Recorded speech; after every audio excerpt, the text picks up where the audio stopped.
মানুষ যখন রাগ করে তখন তার হিতাহিত জ্ঞান থাকে, কি করে কি বলে সে জানে। পৃথিবীর সবাই আমরা রাগী, কেউ কম কেউ বেশি, এটা ভেরি ন্যাচারাল। আমাদের দেহে একটা হরমোন আছে, অ্যাড্রেনালিন বলে আর কি এটাকে। Adrenaline hormone triggers up your bodies fight response. এটা যখন নিঃসরিত হয় দেহ থেকে, আপনার বডি তখন ফাইট করতে মনে চায়, কোপায়ালামু, মাইরালামু তরে, হোতায়ালামু অক করে, এরকম একটা অ্যাটিটিউড চলে আসে না? এটা ন্যাচারাল। এই অ্যাড্রেনালিন হরমোন যখন নিঃসরিত হয়, এটা আপনার ফাইট রেসপন্সকে ট্রিগার আপ করে। তখন আপনার দেহ খুব উত্তেজিত, ফাইট করতে মনে চায়, এখনই ধরি ওরে, আসলে নাই। তবে এটা ভালো কাজে লাগাইতে হবে, রাগটা পারা যাবে না। রাগ কিন্তু খুব ভয়ঙ্কর। এই রাগের শারীরিক মানসিক অনেক ক্ষতি আছে। হার্ট অ্যাটাক করে অনেকে রাগে, স্ট্রোক করে ফেলে। রাগ হচ্ছে অনেকটা ঝড়ের মতো। কিসের মতো? ঝড় যেমনি একদিক থেকে এসে সব লন্ড ভন্ড করে দিয়ে অন্য দিক দিয়ে ছুটে চলে যায়, যখন ঝড়টা হয় তখনও তো টের পাওয়া যায় না। রাগও তেমন। যখন রাগটা আসে, কি যে করে ফেলছি তখন বোঝা যায় না। রাগ চলে যাওয়ার পরে, মাথা ঠান্ডা হওয়ার পরে তখন বোঝা যায়, হায় রে এটা কি করলাম। রাগের সময় দিয়ে দিছে তালাক। রাগের সময় কি করছে? রাগ যখন শেষ তখন কয়, হায় হায় বউ তুমি তো আমার কৈতরি। মারামারি হয়, সম্পর্কের অবনতি হয়, স্বামী স্ত্রীর সম্পর্কের বিচ্ছেদ ঘটে। বাবা ছেলের সাথে রাগ করে না? বাপে কয় দিমু না তোরে, কিচ্ছু দিমু না। পোলায় কয় দিবা না কে? বাপে কয় দিলাম না। পোলায় কয় মারলাম তোমারে। বাপে কয় তোরে ত্যায্য করলাম। পোলা কয় কোপ দিলাম। আছে না নাই? শুনবেন এরকম বাবা ছেলে হতাহতের ঘটনা, হাজব্যান্ড ওয়াইফ ডিভোর্স পর্যন্ত গড়ায়।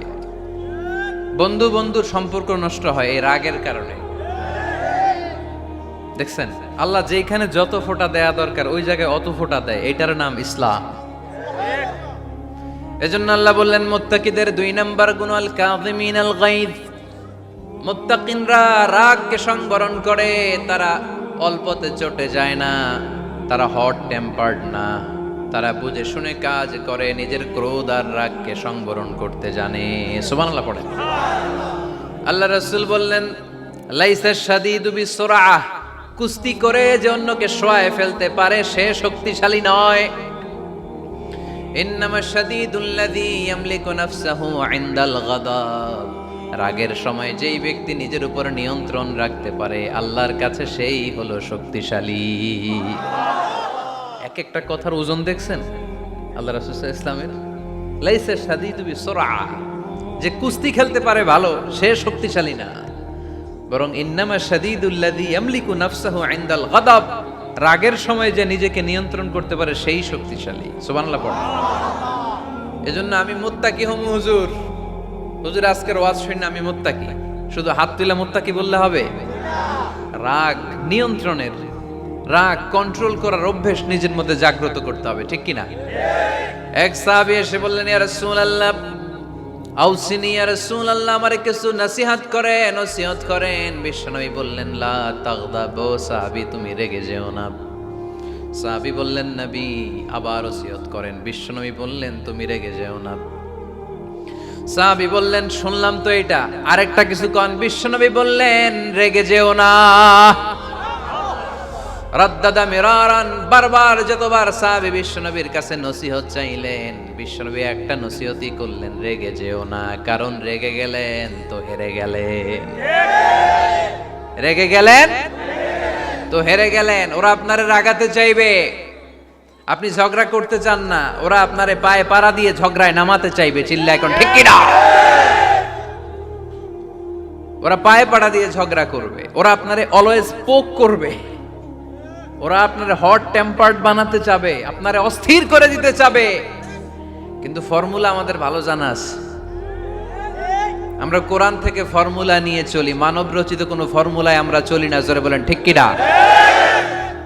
মুত্তাকিনদের 2 নাম্বার বৈশিষ্ট্য, ওয়াল কাযিমিনাল গায়জ, মুমিনরা নিজেদের রাগকে নিয়ন্ত্রণ করে। রাগ নাইকার, ক্ষোভ নাইকার, কিন্তু মুমিনরা মুত্তাকিনরা চাইলেই রাগ দেখায় না।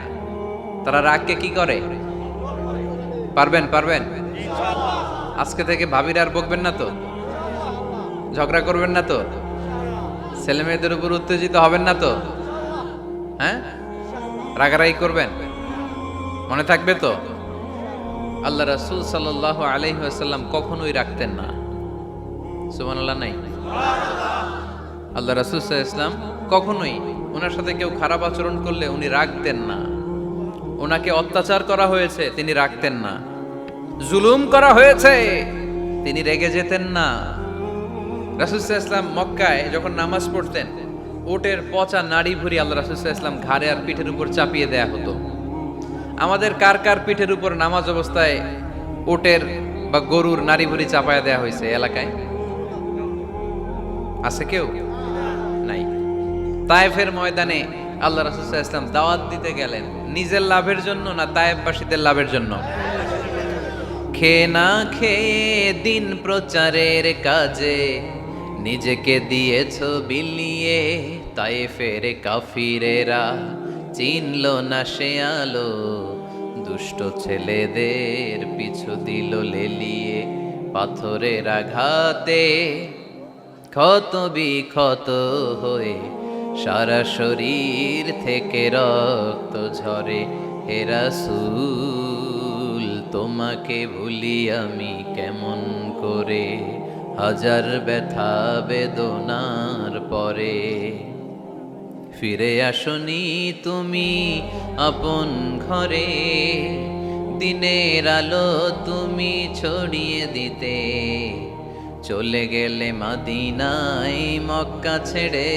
হে রাসূল তোমাকে ভুলি আমি কেমন করে, হে রাসূল তোমাকে ভুলি আমি কেমন করে। ঠিক কি না? তায়েফের ময়দানে রক্তাক্ত হলেন তিনটা জায়গায়, দেখে এসেছি আমি। এখানে আহত করা হলো, আবার উঠে দাঁড়ালেন, আবার পাথর মারা হলো। কোন গায়ে পাথর মেরেছো তোমরা? এরকম সুন্দর শরীর পৃথিবীর কোনো দ্বিতীয় মানুষের ছিল নাকি? এত সুশ্রী মানুষ, শুভ্র মানুষ, পরিচ্ছন্ন মানুষ দুনিয়াতে দ্বিতীয়টা ছিল না। এত নুরানি চেহারার মানুষ পৃথিবীতে দ্বিতীয়টা নাই। এই মহানবীকে ওরা পিটিয়ে রক্তাক্ত করেছে, পাথর মেরে রক্তাক্ত করেছে। 3 বার গেছি ওদের লাভের জন্য, ওরা আমারে মারলো। আহা, তারপরও রাসূল সাল্লাল্লাহু আলাইহি ওয়াসাল্লাম কি রেগে গিয়েছেন? কারণ রেগে গেলেন তো হেরে গেলেন। কোনোভাবেই রাসূল সাল্লাল্লাহু আলাইহি ওয়াসাল্লাম রাখতেন না। নিজের উপর অত্যাচার আসলে রাসূল সাল্লাল্লাহু আলাইহি ওয়াসাল্লাম রাগেন নাই। আনাস রাদিয়াল্লাহু তাআলা আনহু আল্লাহ রাসূলের খাদেম ছিল। উনি বললেন, কুনতু আমশি মা রাসূলিল্লাহ, আমি একবার রাসূল সাল্লাল্লাহু আলাইহি ওয়াসাল্লামের সাথে কোথাও যাচ্ছিলাম। ওয়া আলাইহি বুরদুন নাজরানি, তখন রাসূল সাল্লাল্লাহু আলাইহি ওয়াসাল্লামের গায়ে ছিল নাজরান থেকে আনা একটা চাদর। আপনারা চাদর পরেন না? শীতকালে রাসূল সাল্লাল্লাহু আলাইহি ওয়াসাল্লাম চাদর পরতেন। রাসূল সাল্লাল্লাহু আলাইহি ওয়াসাল্লাম নাজরান দেশ থেকে আনা একটা চাদর পরেছেন, গলিজুল হাশিয়া, যেই চাদরের এই কর্নারের ডিজাইনটা ছিল খসখসে। কি ছিল? হঠাৎ এক বেদুইন এসে রাসূল সাল্লাল্লাহু আলাইহি ওয়াসাল্লামের চাদর ধরে টান দিল। টান দেওয়ার সাথে সাথে রাসূল সাল্লাল্লাহু আলাইহি ওয়াসাল্লামের ঘাড়ের এই চামড়া ছিঁড়ে গেল। এই খসখসে যেহেতু ডিজাইন চাদরের, ওই খসখসে ডিজাইন ঘাড় আর কাদের এখানে যখন টান খেলো, ওই খসখসে ডিজাইনের দাগ বসে গেল, রাসূলের চামড়া ছিঁড়ে গেল ঘাড়ে। সে টান দিয়ে বলে, ইয়া মুহাম্মদ মুরলি মিন মালিল্লাহ, আসছে ভিক্ষা করতে। মূলত ভিক্ষা চাওয়ার ডিজাইন দেখছেন? যার কাছে ভিক্ষা চাবে চাদর ধরে টান। এসে বলে, বেদুইন তো, এদের মধ্যে সভ্যতা ছিল না। ইয়া মুহাম্মদ, ও মুহাম্মদ মুরলি মিন মালিল্লাহ, ও মুহাম্মদ আমার খাওয়ার মতো টাকা নাই, তুমি আদেশ করো বাইতুল মাল থেকে যেন আমারে কিছু টাকা দেয়। আসছে ভিক্ষা করতে।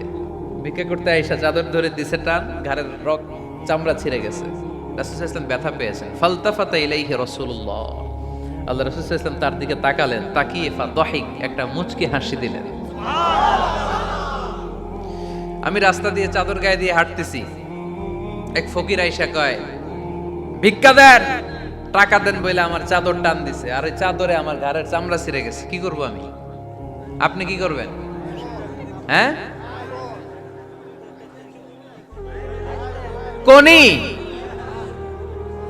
আচ্ছা, তা আমরা ঠিকই ওরে ধরে মাইর দিতাম, তাই না?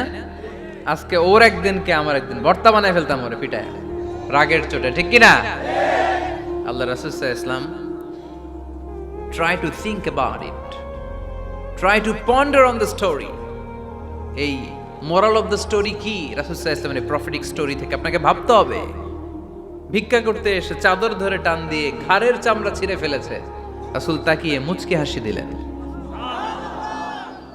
মুচকি হাসি দিয়ে বললেন, যাও বাইতুল মাল থেকে কিছু সম্পদ ধরে দিয়ে দাও। কি নবী ছিলেন! তার মানে উনার গায়ে যত আঘাতই আসতো কখনো উনি রাখতেন, তবে মাঝে মাঝে রাখতেন। যদি আল্লাহর বিধান লঙ্ঘিত হতো তখন বিশ্বনবী রেগে যেতেন। আল্লাহর জমিনে আল্লাহর বিধান লঙ্ঘিত হলে এই লোকটা রেগে যেতেন প্রিয় নবী, তখন সহ্য করতেন না।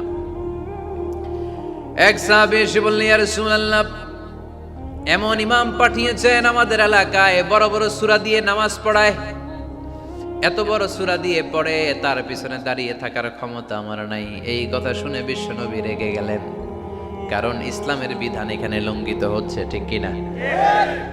এত রাগলেন, চেহারা আগুনের গোলার মতো লাল হয়ে গেল। ওই সাহাবীকে ডেকে পাঠিয়ে ধমকালেন, খবরদার, তোমরা মানুষকে দিন থেকে ভাগিও না, সহজ করে ইসলামকে উপস্থাপন করো। জামাতের ইমামতির চান্স পেলে লম্বা কেরাত করো না, একটা মিডিয়াম স্ট্যান্ডার্ড রেখে কেরাত করবা, কারণ তোমার পেছনে অসুস্থ লোক থাকতে পারে, মুসল্লি মুসাফির থাকতে পারে, তাই না?